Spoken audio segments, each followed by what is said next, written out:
It's hard to imagine now, but not long ago, homosexuality was something to be hidden at all costs. I now pronounce you spouses for life. 50 years ago, homosexual acts were illegal in every province in Canada and every state in America. To be a homosexual was to live in exile from mainstream society. Society looked at homosexuals not just as a subculture who were engaging in illicit sex and possibly prostitution and that. They were also a community of people who were sick and deviant. I like them in the closet. We should shoot a few of these people or hang them. And for the brave few who declared their homosexuality, it was a life in the shadows.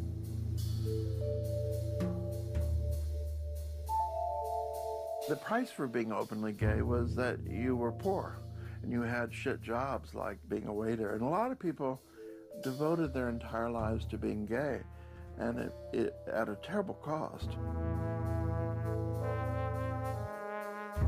Most chose to hide.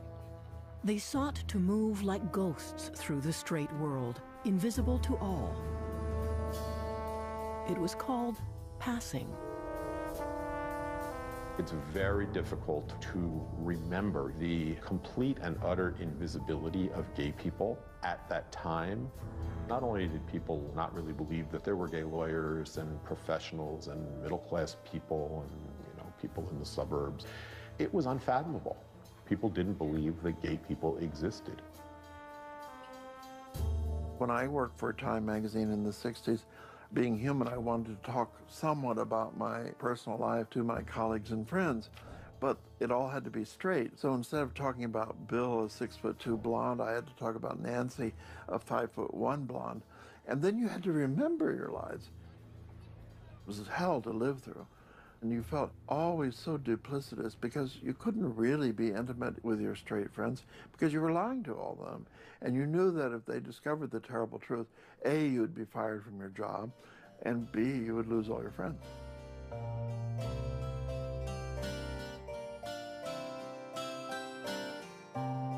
When I got out of the Navy, I went with a couple guys, and we used the same two lesbians as girlfriends, which you'd think someone would have picked up on it. I always went with Betty, and whoever I happened to be going with went with Pauline. It was always a case of showing up with someone of the other sex. I married when I was 19, right out of high school. And it was a very rocky time because deep down inside, I knew that I was gay, but I had fought it so many years and hidden so many years, I just figured I could go on through life doing that. The price of marriage was the cultivation of a secret life. I can remember being married, and Sunday night after church, I would go by this drugstore, and he had Musselman magazines underneath the counter, and you'd have to ask to see them. That was the only magazines or anything we had to look at. I was too embarrassed to buy them, so I would make my girlfriend I was living with buy them for me. So she would go and say, I'll take the Grecian Guild, please. And they all had the alibi of being about ancient Greece or about weightlifting. For most men in the closet, sex was furtive, anonymous, and often in public places. All we could do was go out to the bars or else go to the park. We would go and park our cars and walk out into the woods and meet different people and have sex there. And then you went on with your life. That's how we lived. We lived closeted.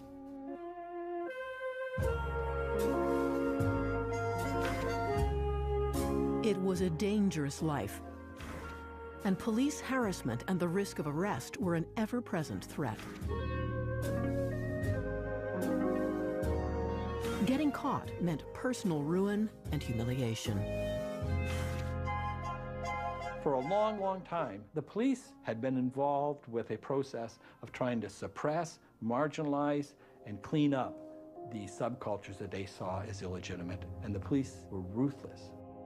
The major problem with homosexuals is the places of congregation to commit their sex acts in public places where they walk the streets hoping to make a pickup.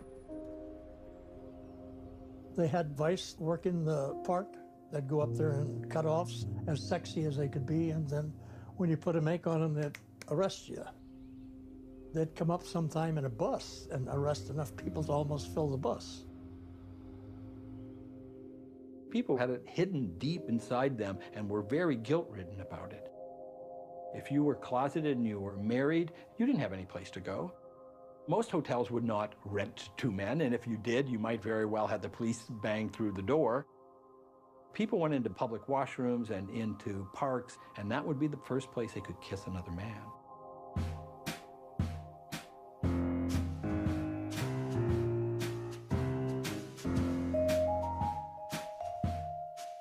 The lack of understanding and acceptance leads to the creation of a lurid set of myths about homosexuals.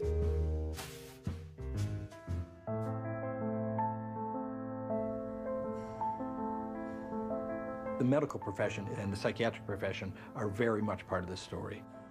Homosexuality was not just criminalized, it was medicalized. You grew up with a lot of shame, a lot of denial, sometimes actually listening to what you read in the medical books, which was that being gay was a disability or a condition. I really would pray that it would just go away. I prayed that I would just magically have a girlfriend and would wake up every day and was still there. Many of them would undergo this behavioral reconditioning, which was you would bring pornography that turned you on, and then they would project it and then shock you or induce vomiting. It's hard to underestimate how dire things were. Most parents were doing it for the good of the child. They knew that if the son became homosexual, he was condemned to live a very difficult and unhappy life. The fact remains that it's homosexuality, and I want to change. The parents would take their son to a physician who had been educated in a medical school where homosexuality was considered a disease. If he thought it was a serious problem, then he'd recommend treatment. You would go through a year or more of electric shock before you finally decided that you really ought to find women interesting. I went to a shrink for 20 years trying to go straight. I was engaged twice. The ideal was to have the trap door beside the bed to get rid of the evidence that you were gay so you could start off with a clean slate. Maybe today I'll go straight.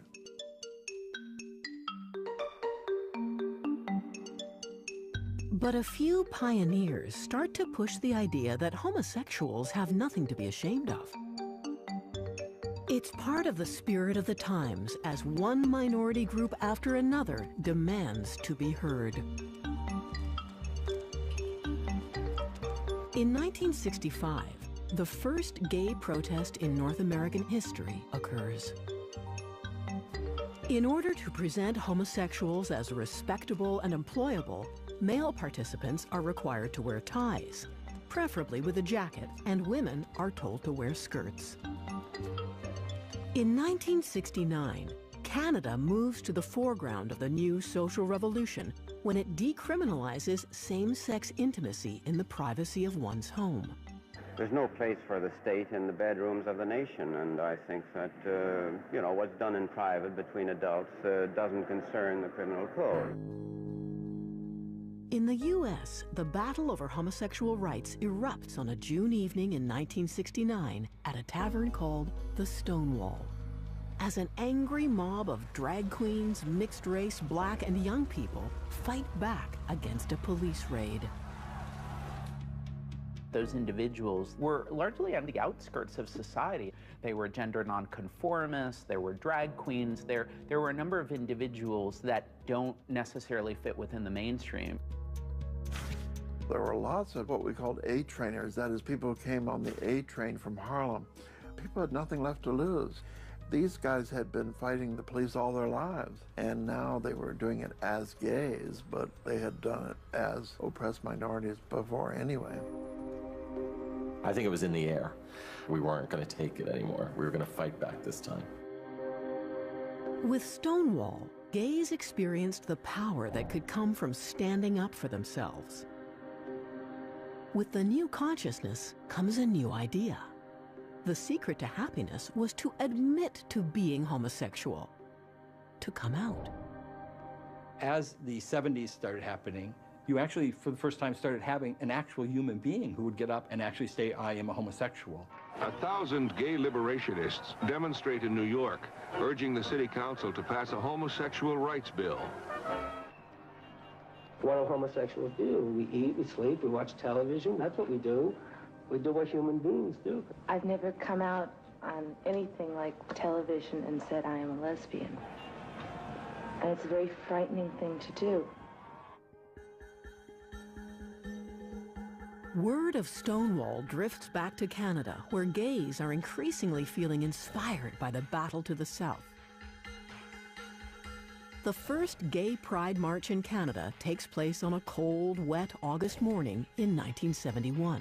It's organized by an American draft dodger living in Toronto. All we want to do is love persons of the same sex and live our lives as we decide. Gay power! A generation gap starts to emerge between the gays who came of age in an earlier time and those growing up in the 1960s. Fearing the consequences, the vast majority choose to stay in the closet. They were going around saying things like, gay is good, which was an echo of black is beautiful. The idea of having a gay magazine or a gay organization, we would say, well, we're criminals. Should safecrackers have their own magazine? You know, I mean, this is ridiculous. It wasn't like Stonewall happened and the next day everybody came out and then everything was beautiful. Everybody had their own individual journeys that they had to struggle with. There were no role models. There was no history showing the 10 people that I know who went through this, and boy, did their lives turn out great. The word on the street were the people who had been arrested and lost everything, the people who had been thrown out of the military, the people who had lost their jobs, and the fears were real. But for those who were out, the dream of having a life like other people starts to grow. With this ring, I give thee my promise. I give thee my promise. With my heart I will love thee. With my heart I will love thee. With my body I will worship thee. With my body I will worship thee. Make kiss. The continuing lack of acceptance in mainstream society meant gay life could only flourish in so-called gay ghettos. It was this definite feeling of freedom in these little protected ghettos that we created, that Stonewall allowed. And instead of living a life of hookups in a park or bars where you risked arrest, you could celebrate en masse with large numbers of men and feel a sense of community. And to feel that freedom was just extraordinary. But slowly, outside the ghetto walls, a few key allies started to emerge, including the parents of some gay children. When you had anybody who was outside support you, it was really profound. So when you actually had a parent, like, who actually would say good things about his or her son or daughter, like, oh my God, like, you know, like I can tell you, people would just hug them and love them, like, partly because they knew their parent didn't react that way. But the enemies of gay freedom remain committed to keeping homosexuals in check. You started seeing a lot more visibility. At the same time, there was an uppityness of the community, and the police really realized that if we don't actually do something now, this is going to get completely out of hand.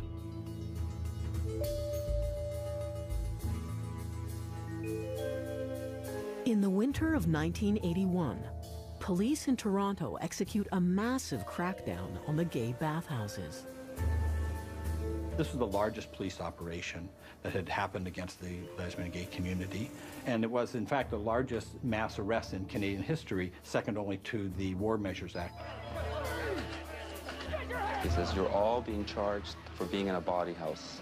I was flabbergasted. I still had no idea what he was talking about. The police went whole hog, Decided to do it all on one night, arrest as many people as possible. Let's drag them in, let's really teach them a lesson. You were in a room and you started hearing commotion, you didn't know what was going on, and then a cop would come and smash the door and drag you in and put you in. If you were naked, so be it. The people in the shower would be grabbed out of the shower room. It happened February 5th. On the morning of February 6th, we decided to actually have a demonstration that very night.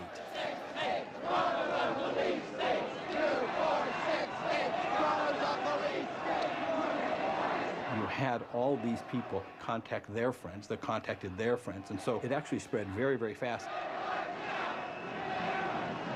It really was on an order that had never been thought of.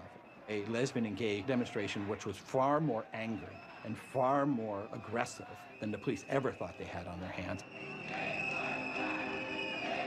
They were completely thrown back by the reaction. You could see they were not at all prepared for this angry mob. I still couldn't believe it was in front of their eyes. Somebody said to me, police have raided the bathhouses. And I said, what if they got against cleanliness? The police knew nothing at all about the gay male community. They actually thought there were only 300 or 400 gay men in Toronto, and they would all pack up and move to Vancouver as a result of the raids. But really. The bathhouse raids happened in one night, but the politics of the bathhouse raids were at least a couple of years. We had 308 men who had to go through the legal system. So we went and tracked each of those cases. We had fundraising that had to be done. Those are political, social skills that build up a community. We went through what could have taken us 20 years in 2 years.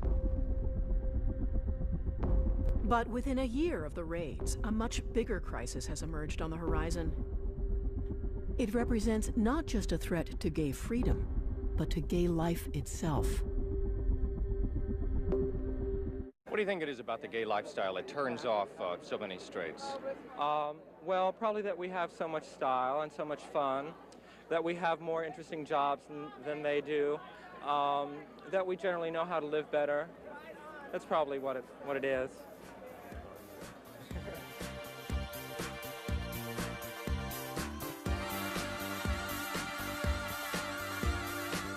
By the late 1970s, gays were experiencing unprecedented freedom. It was actually fabulous to be gay in New York at that time. We weren't thinking of marriage, of getting rid of Don't Ask, Don't Tell, of getting into the Boy Scouts. Those things weren't even issues. Between 69 and 81 was the only period in human history when everybody, straight or gay, was free to do what they wanted to sexually, because there was birth control, there were antibiotics, and religion was on the wane. That was a golden age of promiscuity, both for straights and gays. But in 1981, an enormous tragedy hits the gay community as a rare and deadly form of cancer shows up in 41 homosexual men in New York and San Francisco. Word of the outbreak spreads rapidly through the gay community. People didn't know what caused AIDS. They thought maybe it had something to do with sex, but maybe it had something to do with hepatitis. There are all these crazy theories. And since gay liberation was sexual liberation for us, the idea of giving up sex was just so amazing. Anyway, we were young men. I mean, we weren't going to stop having sex. We had the doctors saying, you need to stop having sex, and the sexual liberationists, which were most gay activists, were like, you don't know that, and there was doubting of the science, and it was a whole threat to what we had built up into that point, and what the gay rights movement had focused on up until that point, which was sexual liberation. You would see men in their 20s and 30s walking along with canes, and the pages of the BAR would have obituaries every week. It was a dark time in San Francisco history. Over 10,000 people in this zip code alone died from AIDS. I remember finding it easy to find rentals for an apartment because there were gay men who had died and didn't have family. This is a 1980 Christmas party, and everybody but myself has died of AIDS. Everybody seemed to have been infected before they found out, and then it was just a little too late to do much of it. through the 80s, mostly you were always taking people to hospitals or going to funerals or something. Sad time. Lots of gay men got sick, and once you were sick, you were probably out, because if you were recognizable as a person with AIDS, people were going to think you were gay whether you were gay or not. We didn't realize until we were forced out of the closet how hated we were. We created all these little cocoons for each other, so we didn't have to feel that hate or know how that hate could play out. And so AIDS taught us that. AIDS taught us how much America hated us.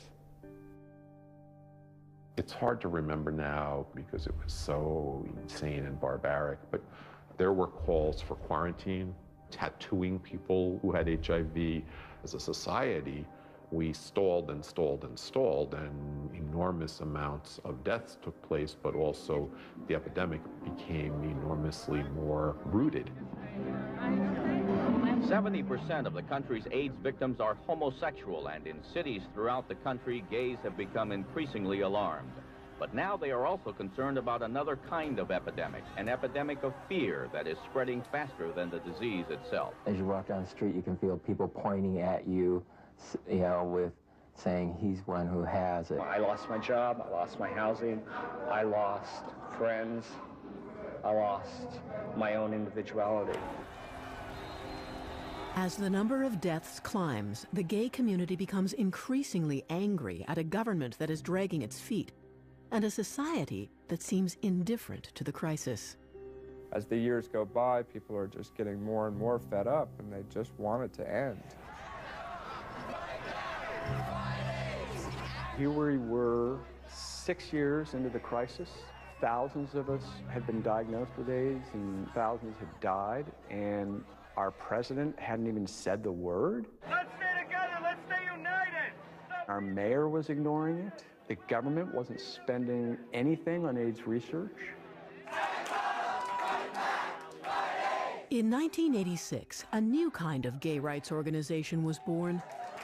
It was a very strong movement from day one. The first meetings had over 100 people in them. That's big. We grew very fast, and from the get-go, we made national press. We're wearing all black. Our posters are tombstones. I started coming here right after the very first ACT UP demonstration, which happened right outside where I worked.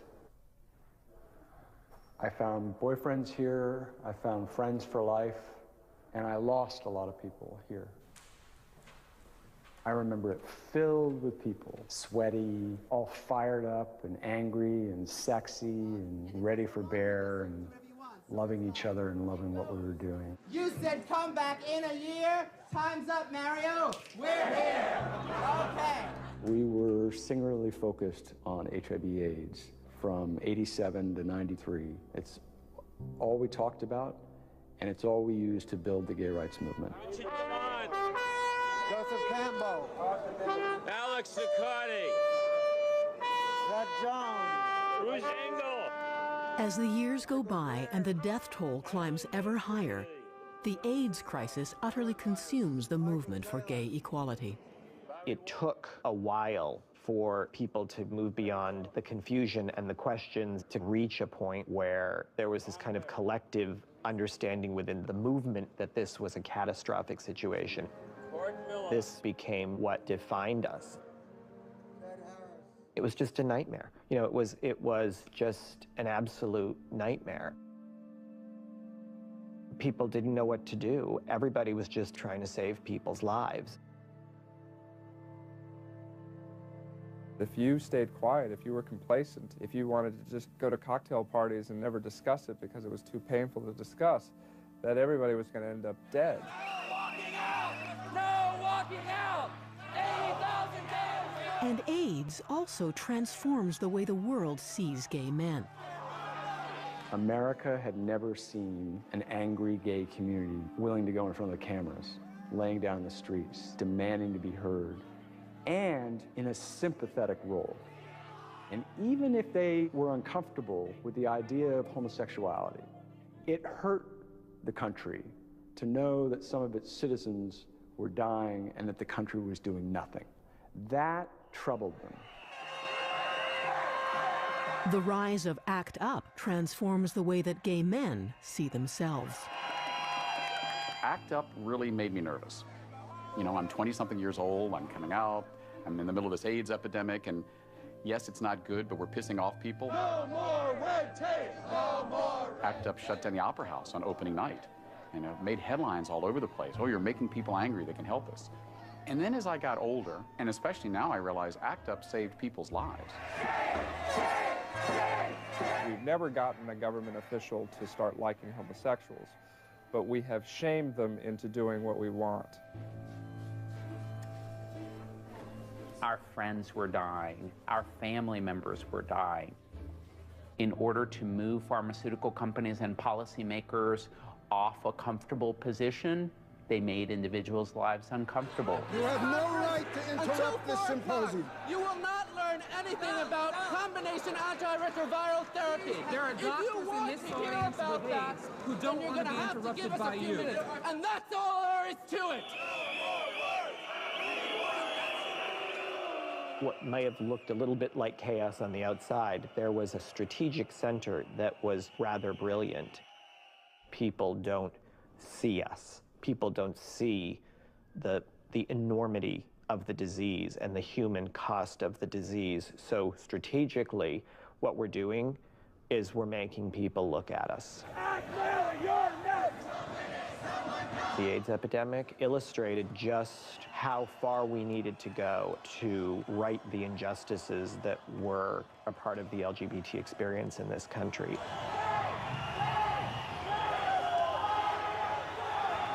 If you thought you knew what it meant to be brave, and then you watched a guy like Peter Staley, and then you say, oh, okay, now I know what it means to be brave.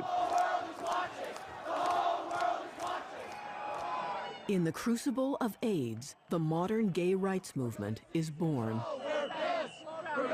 I do not think that we would have same-sex marriage if we hadn't unfortunately lost tens of thousands of people in this country and millions worldwide to AIDS. AIDS was the biggest coming out event in world history. Over the course of its history, ACT UP evolves from an activist group to a group intimately involved in drug research and testing. In 1996, its efforts pay off with the first class of drugs that start to save lives. We became this modern patient advocacy movement where you self-educate and become the experts. Can we all, before it's too late, begin to understand each other? Will we realize... We lowered the death rates by 80%, going from zero where the government wasn't doing anything to having a $2 billion NIH research budget, all pushing towards those treatments, and ultimately brought those drugs to 8 million people. We just completely shattered their impression of who we are as a people, what we're capable of, how we were taking care of each other, how we weren't limp-wristed and weak and quietly gonna go off into the corner and die. We found our voice, we found our power, and it was because AIDS forced us out of the closet.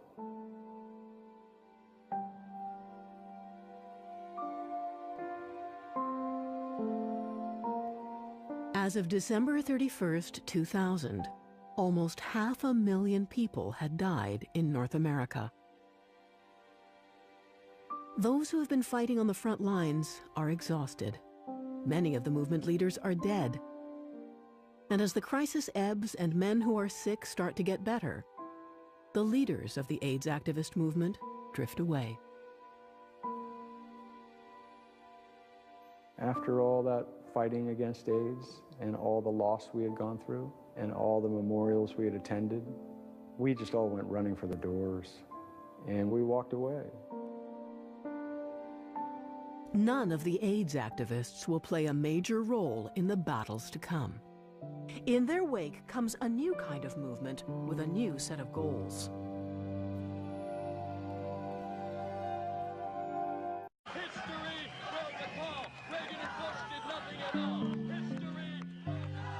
A Of all the legacies of the AIDS epidemic, one of the biggest was that it taught gays how to fight back.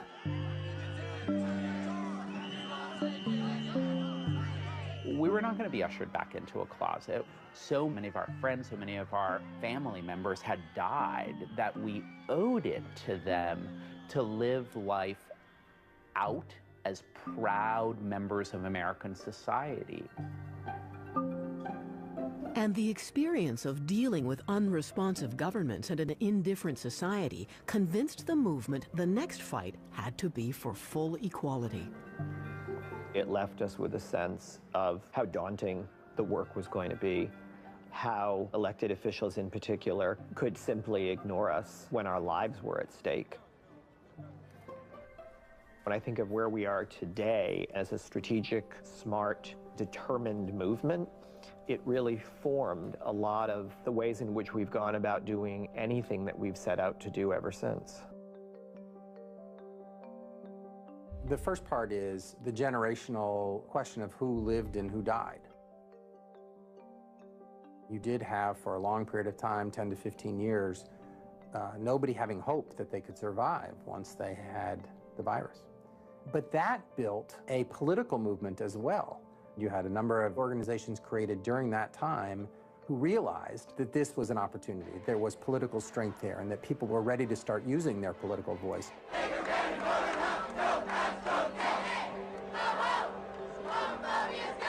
With the dawn of a new millennium, the movement for marriage equality gains momentum in both Canada and the United States. The goal is fair and equal treatment under the law and the right to access tax benefits and spousal rights previously available only to heterosexuals. In 2003, in a landmark decision that makes headlines around the world, the Canadian government announces the right of gay people to marry is to become the law of the land. And the world's first legal gay marriage is a ceremony like no other.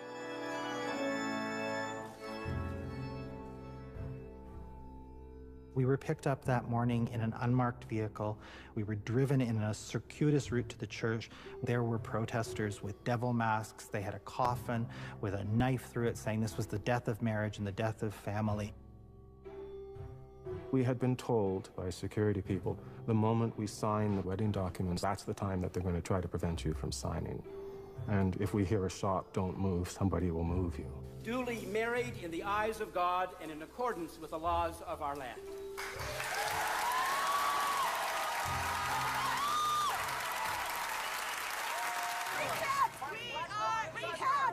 As gay marriage galvanizes the movement, it garners a great deal of attention in the straight world.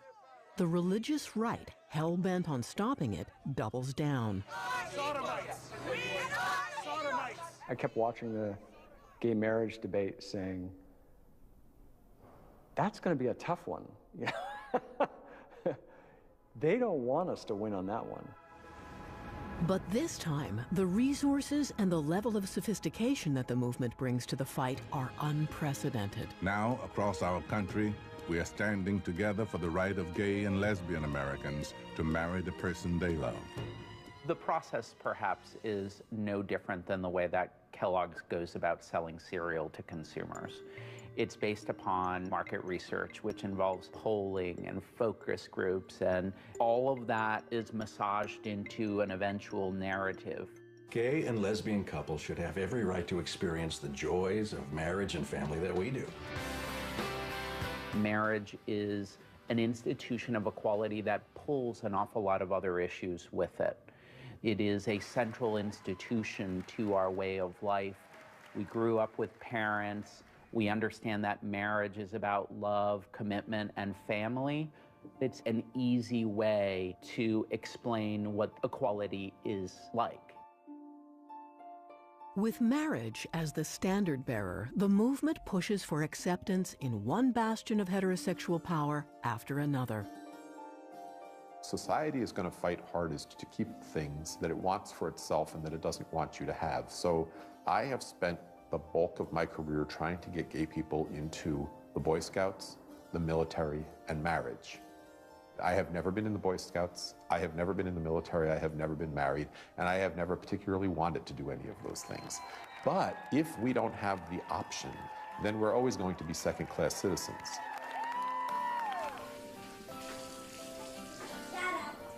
When I first came out, I was disappointed that I wouldn't have that sort of wife and kids family. And I think it took a couple of years, probably college, right about when I met Duncan, that it clicked for me that I could have a husband and kids. If you're willing to accept equality for gay people to get married, you really can't stop short of what that cultural story is. That usually evolves into a deeper commitment.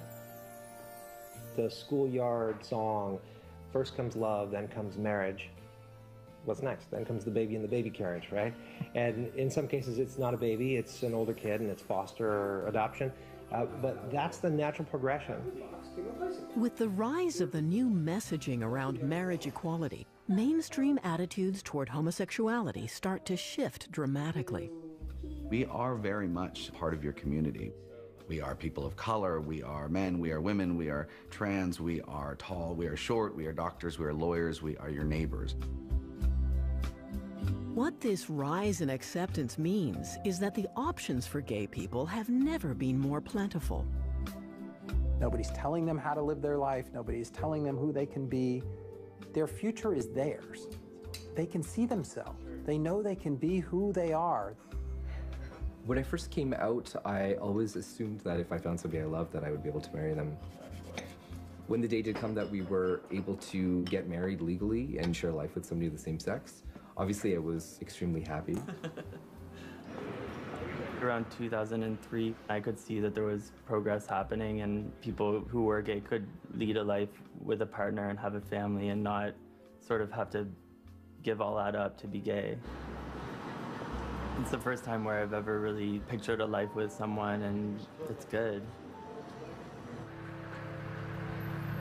And with the increasing integration into heterosexual culture, some are asking, what does it even mean to be gay?